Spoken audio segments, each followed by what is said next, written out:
Tonton video ini sampai selesai agar Anda tidak gagal paham.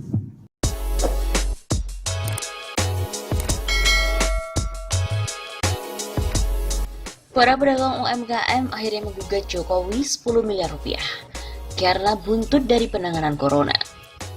6 warga mengatasnamakan diri kelompok UMKM atau pedagang eceran mengajukan gugatan ke Pengadilan Negeri Jakarta Pusat. Mereka menggugat Presiden Joko Widodo karena dianggap lalai dalam menangani corona dan meminta ganti rugi sebesar 10 miliar rupiah. Betul bahwa saya menggugat Presiden Jokowi karena kelalaian fatal dalam menangani teror virus ini. Kami menganggap orang nomor 1 di Indonesia tersebut telah melakukan kelalaian fatal yang mengancam 260 juta nyawa rakyat Indonesia. Kerugian dalam gugatan sebesar 10 miliar rupiah. Begitu kata salah satu penggugat yaitu Enggal Pamukti kepada wartawan pada hari Rabu 1 April kemarin. Gugatan tersebut terdaftar dalam nomor perkara PN JKT PST 042020 DGB tertanggal 1 April 2020. Mereka mendaftarkan gugatan secara online dan meminta ganti rugi pada Jokowi sebesar 10 miliar rupiah. Enggal mengatakan adanya virus corona ini membuat pedagang eceran merugi karena pendapatan sehari-hari mereka berkurang. Enggal juga menyebut hingga kini belum ada solusi pemerintah untuk pedagang eceran tersebut. Kalau saja pemerintah pusat sejak awal serius menangani COVID-19 ini, tentu saya dan kawan-kawan pedagang eceran serta UMKM lainnya masih bisa mencari nafkah sehari-hari. Ini kan jadi bikin kami kehilangan pendapatan, sementara pemerintah belum juga memberikan solusi bantuan seperti apa. Begitu katanya. Sekarang kalau tahu sudah begini, pendapatan kami menurun sangat drastis dan pemerintah juga belum memberikan solusi atas nasib kita selanjutnya. Enggal juga mengaku tidak akan mundur ataupun menarik gugatannya dan dia mengklaim mendapatkan banyak dukungan dari mulai tenaga medis sampai dengan pedagang kaki lima untuk menggugat Jokowi. Saya tidak akan pernah mundur, karena mulai dari dokter, perawat, ojol, taksi online dan juga pedagang-pedagang kaki lima lain-lainnya, mereka semua mendukung saya untuk menggugat Jokowi, karena mereka pun terancam periuk nasinya. Jadi sampai titik darah penghabisan kita akan tuntut pemerintah untuk bertanggung jawab atas kerugian kami semua. Seperti kita ketahui, pedagang pasar menjadi salah satu pekerjaan yang terdampak oleh wabah corona ini. Rata-rata omset harian para pedagang tersebut turun lebih dari 50%. Salah satunya adalah seorang pedagang ikan bernama Andi di pasar daerah BSD Tangerang Selatan. Dia mengaku penjualannya ini menurun dalam seminggu terakhir. Menurutnya kedatangan pengunjung ke pasar juga semakin berkurang sejak diberlakukannya imbauan untuk berdiam diri di rumah. Andi pun mengatakan pengunjung yang membeli ke tokonya sudah turun kurang lebih 50% dalam seminggu. Penjualan menurun, pengunjung juga kurang lebih 50% dalam 1 minggu. Biasanya yang datang 40 per hari, sekarang kira-kira hanya 20 orang saja. Tak hanya Andi, pedagang kue di wilayah pasar yang bernama Hera mengaku penjualannya juga terdampak oleh wabah COVID-19 ini. Namun menurut Hera, dampak terhadap omsetnya tidak terlalu tinggi lantaran masih banyak pelanggan yang memesan kue menggunakan ojek online. Penjualannya turun sih, tapi kalau kami tidak terlalu terasa dibanding dengan pedagang lain, karena masih banyak yang pesan via online.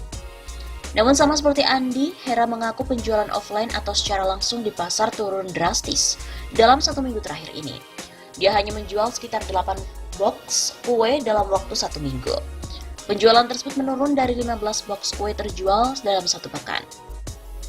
Kalau penjualan secara langsung, pastinya sangat terdampak. Karena orang yang ke pasar juga sudah sangat berkurang. Biasanya saya jual bisa 15 dus kalau langsung. Ini cuma 8 dus saja 1 minggu. Berbeda dari kedua pedagang, Ameng, pemilik toko sembako di pasar yang sama mengaku penjualannya malah meningkat. Terutama pada awal diberlakukannya imbauan menetap di rumah pada masyarakat. Ameng menyebut penjualannya terutama barang kebersihan seperti sabun dan juga shampoo, serta obat-obatan laku keras di minggu-minggu pertama. Minggu awal itu laku keras pada borong, alat kesehatan, obat-obat, lalu alat kebersihan kayak sampo, cairan pembersih, dan lain-lain. Itu semuanya laku sampai ludes. Namun ketika himbauan diam di rumah berlaku, penjualannya mulai merosot. Ia khawatir dirinya serta pedagang di pasar bisa terus merugi apabila imbauan tersebut terus berjalan. Ia agak khawatir sih sekarang karena sudah kelihatan mulai sepi. Yang datang ke pasar ini takutnya rugi. Apalagi virus ini juga nggak tahu sampai kapan kan. Ameng mengaku kini pengelola pasar telah bekerja sama dengan kepolisian dan aparat setempat untuk membuat langkah-langkah antisipasi di pasar. Ia mengaku kini di sudut-sudut pasar telah disediakan hand sanitizer yang dapat digunakan oleh pedagang ataupun pengunjung yang memasuki pasar. Alhamdulillah, sudah ada langkah juga yang diambil oleh pengelola bersama dengan aparat setempat. Sudah diberi hand sanitizer di pasar, lalu kalau ada pengunjung yang nggak pakai masker biasanya ditegur aparat, lalu diimbau untuk jaga jarak. Namun sayangnya Ameng mengaku saat ini belum disediakan masker bagi para pengunjung pasar. Dia berharap pemerintah dapat membantu para pedagang dan masyarakat dengan menyediakan masker di pasar. Memang, karena hanya di Indonesia saja Presiden digugat oleh pedagang gara-gara corona.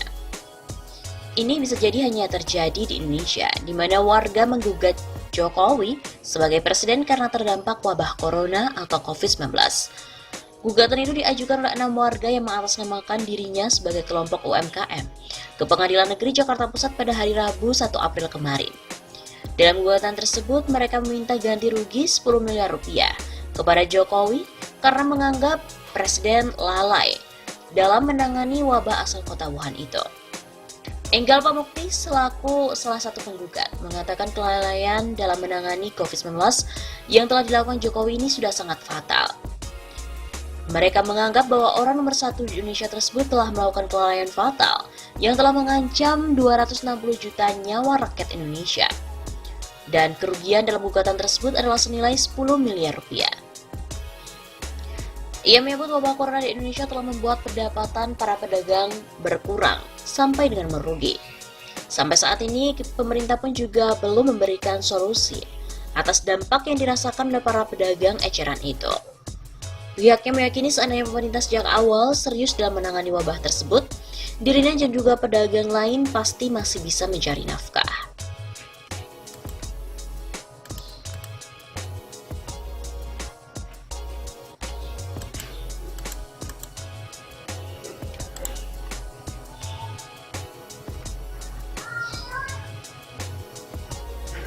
Selain para pedagang eceran, pandemi corona tak hanya menghantam para pelaku industri tersebut, melainkan juga para pelaku usaha warung tegal atau warteg.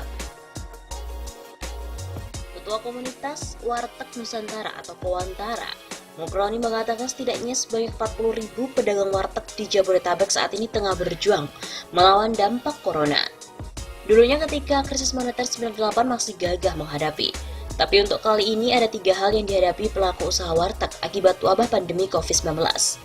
Pertama yaitu daya beli turun. Hal ini disebabkan banyak para pekerja harian yang tidak bekerja karena banyak perusahaan yang libur. Efeknya pendapatan supir angkutan, driver ojol juga mengalami penurunan karena sepinya penumpang. Kedua, efek dari daya beli masyarakat turun berimbas ke omset warung tegal yang juga turun.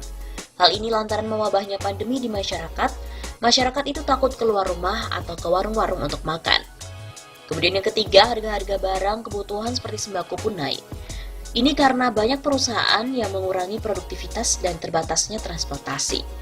Ditambah ada sebagian masyarakat yang panik telah memborong bahan-bahan pokok dengan jumlah yang besar, seperti gula yang tadinya harga per kilo 12.500 naik menjadi 18.000. Hal ini membuat biaya produksi warteg pun semakin mahal. Lalu apa sih harapan pedagang warteg terhadap pemerintah jika melakukan karantina wilayah?